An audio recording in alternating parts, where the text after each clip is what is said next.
So you know when you take the square, right? Mm-hmm. And you draw a line from the corner to this corner, the next one down, each Yep. segment. To make the curve. Makes a circle in the middle. So I took the circle and I went and put it horizontal and I drew a line through it. Mm. So instead of the line here, I took the line, because these are just lines, right? That's hyperbolic geometry. Right. So I took this, you take these lines that are part of the cube and you just go like this with them and they become the circle. Right. So I took that line and I put it in the circle. So I drew the circle with the line, which is the symbol of phi or something, right?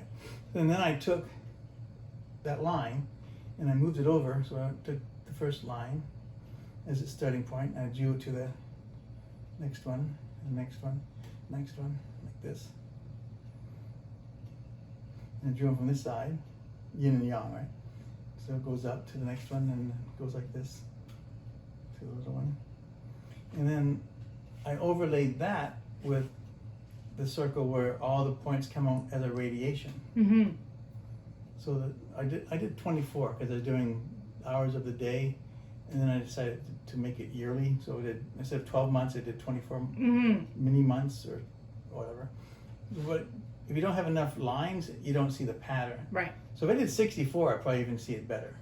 But I picked 24 for the clock.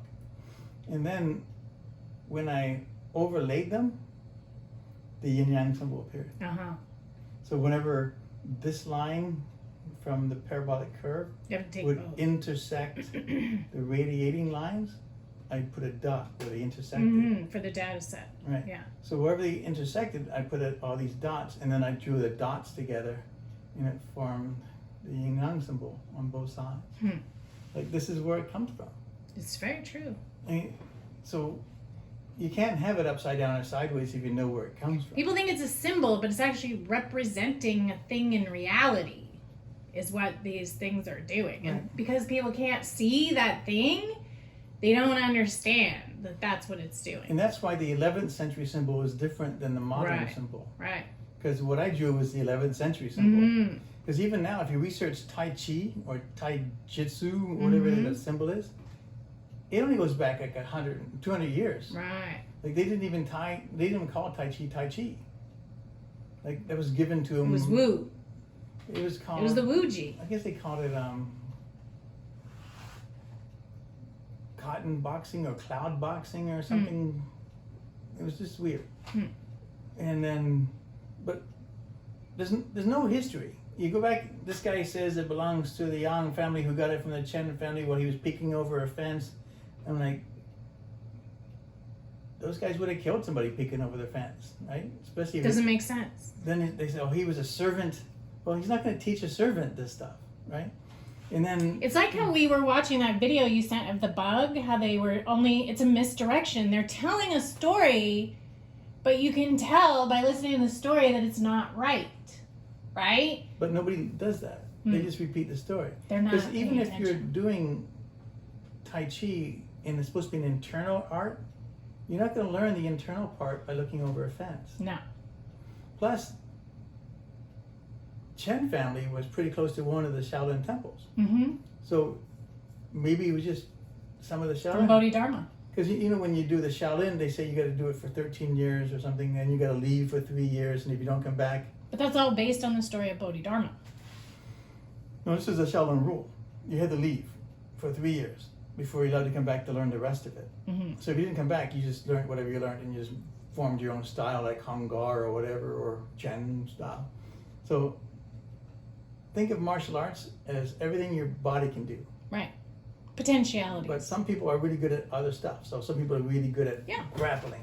But they're People not- have a gift. Right. Yeah. So they're going to gravitate to what they're good at, and that's going to Specialty. be their style, and that's going to be whatever. Right. I think that's why you had to go back, so you can how to undo that. Because you aren't well rounded.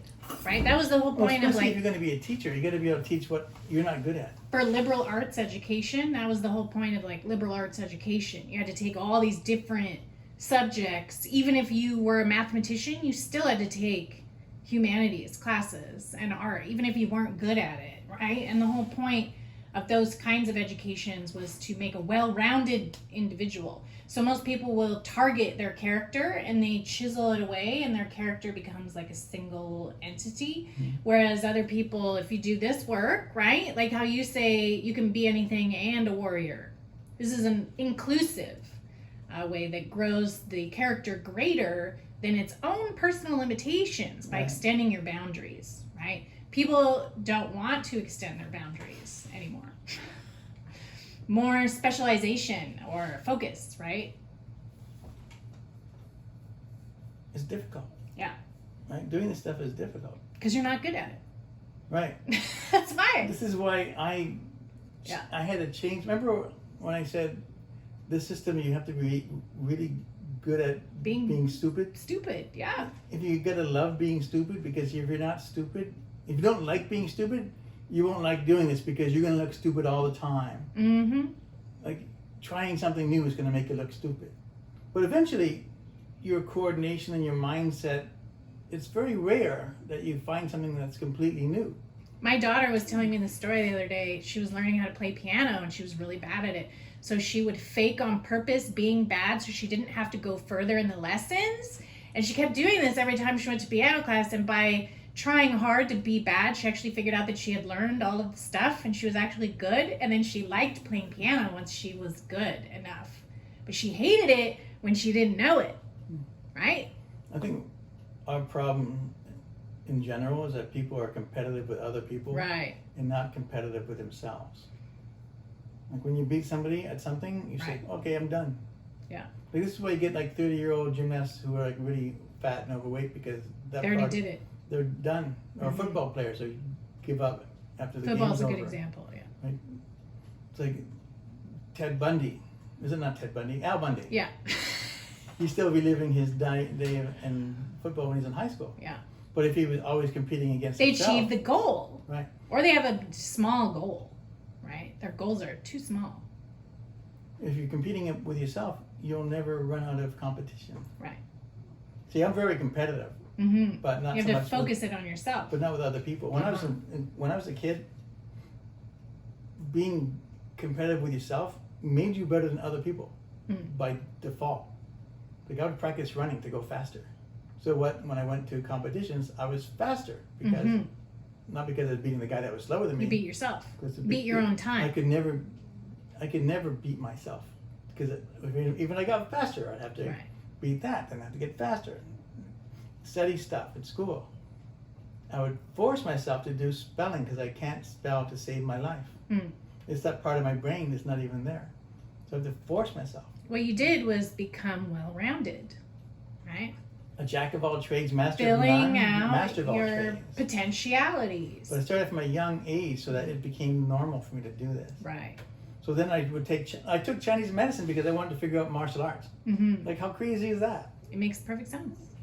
Because you're learning the theory. Trying to learn, when I was, right before I did Chinese medicine school too, I was studying Taoism and sorcery. And I was like, I don't want to do that. So when I figured out that you have to learn Chinese philosophy, I was like, oh my God. And then I tried to learn Chinese philosophy and I was like, I can't. How am I going to learn Chinese philosophy? It's too big, right? So going to medicine school, that's where I learned Chinese philosophy. Yeah, but then you have the conflicting Chinese philosophies, like the Confucianism, Right, the different the schools. Taoisms. Like then you got the stomach school and your 5-element school and Yin Yang school. So by the time I got my doctorate, I realized that they're all the same school. Right. But they were looking at the thing only. They weren't seeing the other ones, Specializations, right? Same problem. So with the Yin Yang or the Tai Chi Jitsu, we have like the thing going up and the other one that would go down into it. That was birth, where it grew, started from the source, then it grew. So birth and growth. Right. Then the other part had decline and then death. So that's the 4 from the Taoism. And the 5th one is the earth one. Right. The transformation. So if you just do birth, growth, decline, and death, there's no transformation. There's transformation between birth and... But it's only change of form, not change of substance. Right. It's like how ice can be water and steam. It's still water. Right. Yeah. It's like how a caterpillar can become a caterpillar and die a caterpillar. Mm-hmm. Right? It didn't transform into a It butterfly. it didn't fulfill. This is the conversation we were having about Atum. There's no fulfillment or completion of potentiality the other way. Right. If you do it this way you're talking about, you fulfill the totality of your potential. So in this circle, this Right. is like the Mobius strip. Mm-hmm. So birth, growth, decline, It's death. that thing. Right. Yeah. You're going in here. There's another one that goes here. That you have to. So you're a You have to caterpillar leap. inside this circle. Mm-hmm. Then you're a butterfly inside this circle. So you would have died already, but now you're a butterfly and you're living Right. in a different existence altogether. Like you're above the flowers, now you're eating the leaves, right? Just a different perspective. Mm-hmm. And I think humans have the same ability, but you have to do it. You have to do your transformation. And that's the moving without moving part, where you Right. create this different being. And you create an immortal being. And I think that's nobody even talks about. To me, that sounds even retarded when I say stuff like that. Like, do it. Oh, that's what you're talking about. They won't believe you, so they won't do it, right? But from my perspective, this is the problem with getting people to engage your material. If they have no experience of it, they won't believe it. I figured out how to get them to engage. So they won't do it. If they do the practice, they get an experience of it directly, and then they'll engage the material. Remember a time when the Europeans wouldn't go across the Atlantic Ocean because a giant turtle was going to eat them? Right. Then somebody did it. Then they all. You have to show by example. Right. You're going to get some. You need a Christopher Columbus to do your stuff. It's true. You can go back to teach other people. I tried that though, so here we'll talk about this because I tried to show people through me, and what they would do is just take what I had, not go to your stuff, and then keep coming to me to get me to do it for them. Was my experience of And that's how lineage trying starts, to do that, right? which I don't want to happen, and would tell them directly, and then they still wouldn't get it or do your things. Well, I think they think they're done. I made my immortal self. That's just this first step. That's I tried so many ways, and they still would either keep trying to make me do it and not do the stuff itself. There was one chick who was a client. I was giving her healings. It worked. She was fixed. All the issues she was having, she resolved. Some time would go by. She would have more problems. She'd come back. She'd be like, "Can I get another healing?" I'm like, "No." Yeah, you're like doing Western medicine all of a sudden. Yeah, I was like, "No, you need to do these practices yourself." But why won't you do it? Why you hate me, right? Then they take it personally. Like, why are you so mean to me that you won't do this for me, right? And then I was like, "No, you don't understand. You need to do this. You saw it worked because I did it. Why would you not want to do this?" Right. And they would only take it like I was being mean to them. It's the moon people. Yeah. Because when you're a moon person, you're only receptive. Right. Do things for me because you're a child. Yeah. I told them to do it themselves so they could do it themselves whenever they want. And to them, that was an insult. Mm-hmm. And me being mean from their perspective. So I ran into that problem. And Well, if you took a kid and told him to get a job. Right. Instead of me giving them money. Right. It's not something they want. Maybe they weren't ready to do it themselves. I don't want anyone to do anything for me. I want to do everything myself to a detriment. Right. To a point where I'm unreceptive to assistance. Yeah. I get to the point where I became a car mechanic because my car kept breaking. I don't want to have to go see someone. If I could fix my own teeth, I would never go to the dentist again. That's my shit. I don't like having anybody do anything for me. Yeah, unfortunately, it's too difficult to learn everything. I know. But you should keep learning and do as much as you Plus, can. if you learn a lot of stuff, even about stuff you're not doing, you can find out if they're doing their stuff correctly. That's very true. Right? If you go to a dentist, it's like, why are you drilling a hole in my tooth after we're done? Right. Like, there's something going on there. You catch malarkey when you have a wider base. Yeah. It's only beneficial. Right? Yeah. What's the detriment of expanding in that manner? Nothing. Right? What'd you waste? Nothing. Plus, birth growth. right? Once you stop the growth part, Yeah, now you're on the way to death. then it's decline. Mhm. There's no other choice. So you got to keep learning and you got to keep You do. working out. You have to. Otherwise, it's decline. And the closer you get up there, the more it's going to try to decline you. I know. Even to the part where it tries to give you Alzheimer's, where you can't learn anything anymore. You just keep relearning the same thing over again. You're in a loop. Right. Keeps trying to force you into that circle. For me, I'm really lucky I chose Chinese medicine Mm-hmm. as my thing to learn, because there's a lot of answers in there. Entire universal philosophy Right. contained within it. Yes, I agree. Same with me. Like when you learn, especially the Taoist part of Chinese medicine, that's a universal philosophy, right? All inclusive. Right. People think it's Taoism. Right. But the Tao is everywhere. It's not just them that have it. Well, that's why your system is called Paradigm of Power, because it's the most inclusive, right? Right. So if you're going to learn something, are you going to choose? I just said this to a client the other day who was like, if I'm going to pick and I'm going to try to help one thing, if I'm going to help, like, let's say, heal one thing, now I've healed that one thing. If I could choose to heal a thing that heals lots of other things, then that's like a more productive choice, right? So if you're going to learn a thing, if you learn a thing that's only one thing, if you learn a thing that includes a multiplicity, that's obviously a better choice, right? Well, some people can't, though. But why? Some people will get so specialized that they're the only one that knows it. So everybody has to come to them for advice. We had a guy in university who was a guy who did the eyes of a fruit fly. And Right. he'd get grants to study the eyes. Because he was that guy. Yeah, right. Yeah. So all the other guys, if they had any fruit fly stuff problems, they would go to this guy. So he was specialized and he was needed. I think eventually, if you spend enough time doing something, you'll be specialized to the point where you'll be the best at it. There was a really good book. It's short and easy to read, written by Schrodinger, right? You know Schrodinger. The cat guy. Yeah, the cat guy. That was his specialty. He did that thing. When he was old, he tried to expand himself and go learn biology. Everybody laughed at him. This one professor wouldn't even let him into the program. This is Schrodinger. Christ's sake, right? The entire biological community laughed at him trying to become a biologist. So he wrote this book called What is Life, I think is the title, and it talks about his experiences trying to grow himself after he had made his mark in physics and established himself as knowledgeable there. He actually had the humility to try to grow himself, and the outside world would not accept it. Right? That's like the Satan shit we talk So about. rude. Yeah, Like, they don't want you to succeed. they don't. Because if you succeed, that makes them look bad. Because then they're not special somehow if you can do it too, Mhm. right? It's like grade 7 stuff all over again. People I don't know. grow up.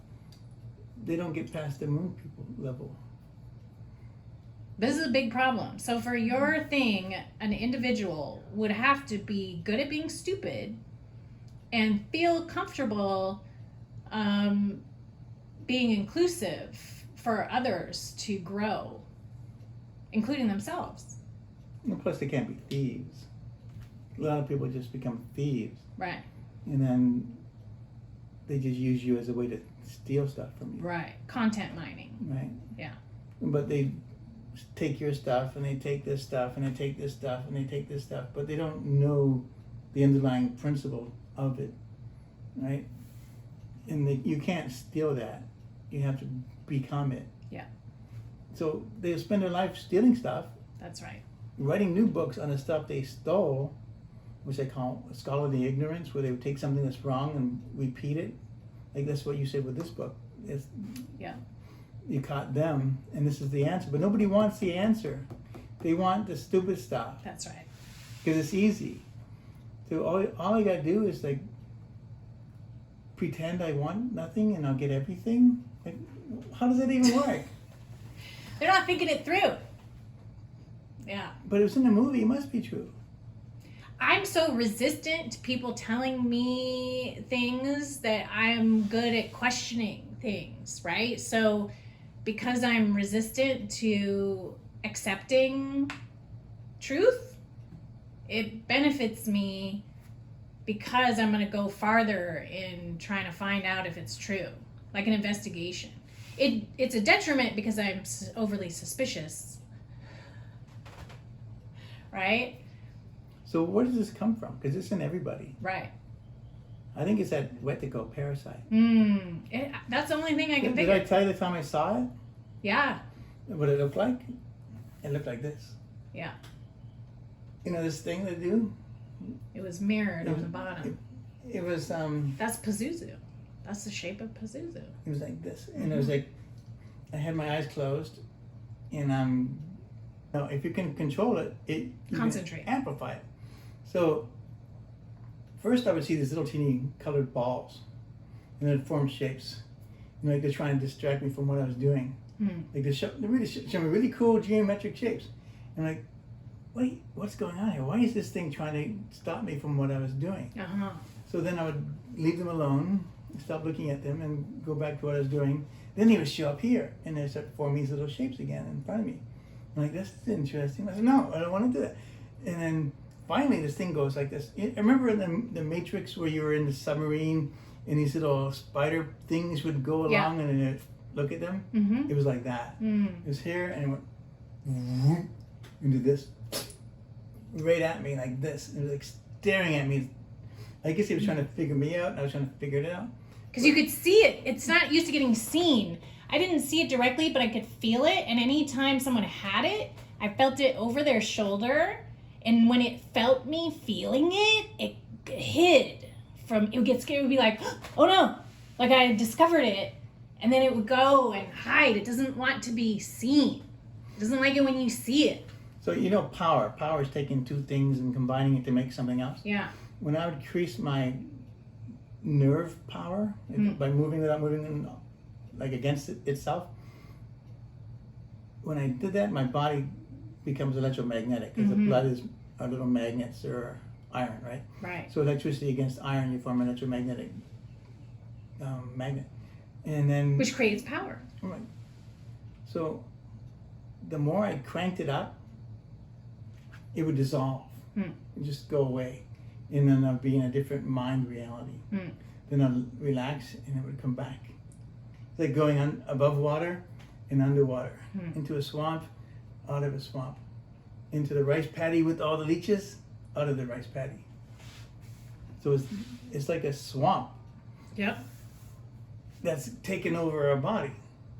And somehow I think, because in Chinese medicine they talk about the swamp, but they say they push it down to the waist level. Right. And the swamp stays at the leg level, and there's like a foam level above the swamp, which is your middle jowl. So This is your creative center, right? So you have to amplify your creative center enough that it pushes it down or it cleans it out to that level, right? Because it can't live without the swamp. Right. Like fungus can't live in the desert. Needs the environment, yeah. So in Chinese medicine they talk about dampness. Dampness creates the fungus. Right. In Western medicine they talk about the fungus.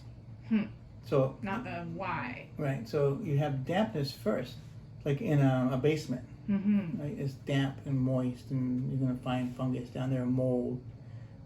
But if you take off the roof and sunlight gets in there, it doesn't have dampness anymore. Right. And then the fungus goes away. But if I just have the dampness and I just keep getting rid of the fungus all the time, I'm never going to get rid of the problem. So stupid. But that's Western medicine, trying to get rid of the... So stupid. But again, like we said, people just eating good food without fixing the structural issue. Right. How can you be so dumb? They're not dumb. They're just... they're dumb. It has to be coming from somewhere. I think there's certain types of people that ask, why is this happening? Right? Why would this be? If you don't ask that question, you're not going to figure anything out. Well, how about a patient, like when you're talking about? Yeah. Say you've had a disease for 10 years. Right. If you had a disease for 10 years and you don't know more about the disease than your doctor does, that's on you. You're lazy. Right? Because the doctor doesn't care if you get better. No. He's got 1,000 people he's worried about. And by his law, you keep coming back every year to get updated on the new pills. That's working. Right. Like, he doesn't understand that taking the pills means you're still sick. Right. It's not working. Western medicine is based on keeping you sick.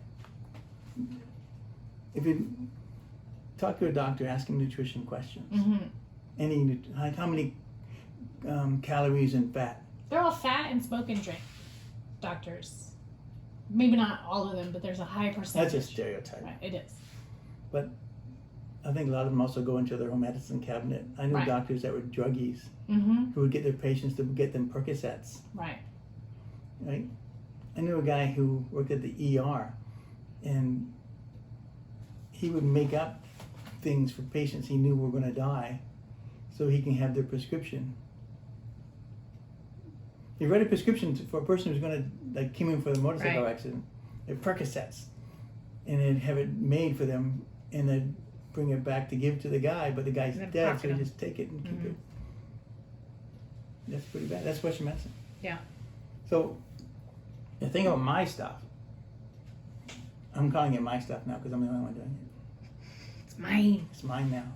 Plus, I've changed it so much that it doesn't even look like the old stuff anymore. It doesn't matter. Here's why you get to claim ownership on it. Number one, you discovered it, right? That alone in the Western world is enough Right? to I call put it my yours. sword down That's and right. claimed it in the name of. Number two, you experienced it by working with it to try to understand it.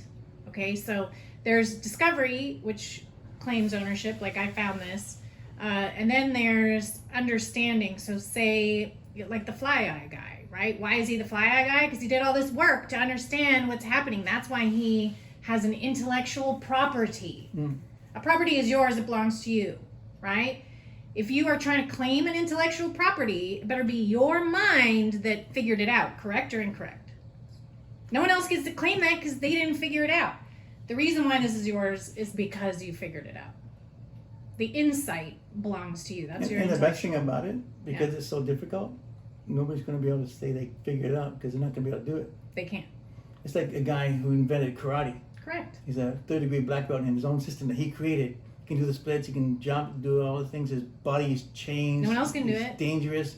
And this guy says, I invented it. Really? Let's see. Show me some karate. Right? Right. Easily provable.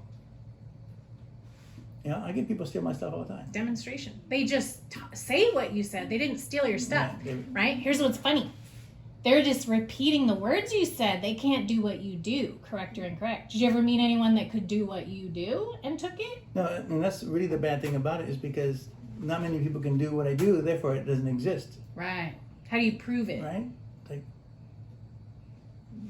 by other people doing it. I saw proof of you through experiencing, number one, my own disease that I came to you with. Number two, watching you take people's diseases and issues away, right? So if I don't need to believe in you or your system because I've seen it demonstrated in multiple areas, right? Someone can believe in you. That's incorrect. Right. They can also go talk to Herman, right? They can see and experience the result, right? So the thing that makes me irritated is that people think that you're asking them to believe the things you're saying, Right. which is I'm not. absolutely I don't incorrect. want them to believe Absolutely anything. not. You're Believing actually is asking the them to word. do it themselves. I don't want them to believe because believing is like a bad thing. Correct. Belief leads to believers and non-believers. Like it's a cult of people that Truth believe. and has stuff. no place with belief. Right. It should be self-evident. Right. I have a T-shirt. Right. I never made it, but this is one of my T-shirt things. Yeah. Belief dies at the birth of knowing. Yeah, because you're certain. So remember when you were a kid and there was Santa Claus and people like me would hide under the couch Right. to find out if there was a Santa Claus? Yeah, you had to know. I Right? did that too. I peeked through the stair rail. So I was under the couch. I could barely fit and my face is all squished down, but I had a little flap. I'm watching. Right. And then I see what really happens. I see my parents drink the milk and eat the cookies themselves. Right. I'm like, I'm on to you. But if I didn't do that, eventually they would probably say, look, you're old enough. out to Right. believe in it. Then you're heartbroken, and you know your parents been lying to you for years, Betrayal. right? But for me, I became Santa. Mm. Because once you know it's not real, you can become Santa and you can start giving presents to people. That's right. Because when you give kids presents that say it's from Santa, Mm. and they don't know it's from you, and you watch how happy they are, it's a different feeling than That's true. if they know it's coming from you. Mm-hmm. Because they're just happy because they're happy. Mm. Not because they're trying to pretend they're happy because it's your dad or whatever. Right. So being Santa is kind of a cool thing. So when your kids say, is Santa real? You don't say yes or no. You say, if you don't believe in Santa, you don't get any presents. That's fun.